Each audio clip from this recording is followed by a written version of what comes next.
it is not maintainable, it is not extendable.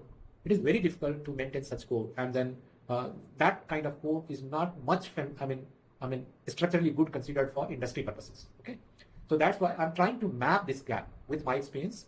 I will discuss every problem here by following 4 steps majorly. The first step is understanding the problem statement with given constraints. The second step is defining the test cases for which primarily required for verifying your implementation.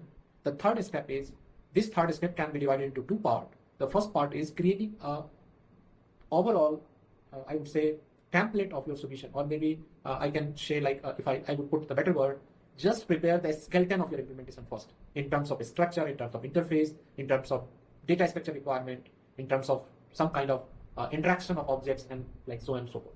So the first part is create the skeleton. Maybe whatever I'm talking, it is more generic, but in problem to problem, maybe we don't require all these things in skeleton discussion. It is only like we should try to first understand the overall implementation structure, so that you can easily verify that are you able to complete the complete problem requirement or not. Anyway, this is verified from the test cases, but before implementation, you should try to create one skeleton of your implementation.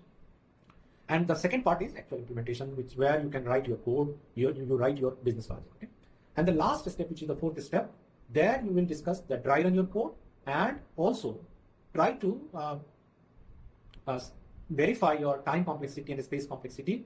And if you think that is there possibility of improvement going forward, or in future implementation, you might, if you have time, you can implement this thing in this way, which will give the better time complexity or better space complexity. So those kind of thoughts also can be put down in last section, right? So these all will be implemented in this way. So, and this is mostly related with how we are doing in industry also, implementation in industry also, right? So that's why this may, these kind of overall structure, you will not find any YouTube video until now.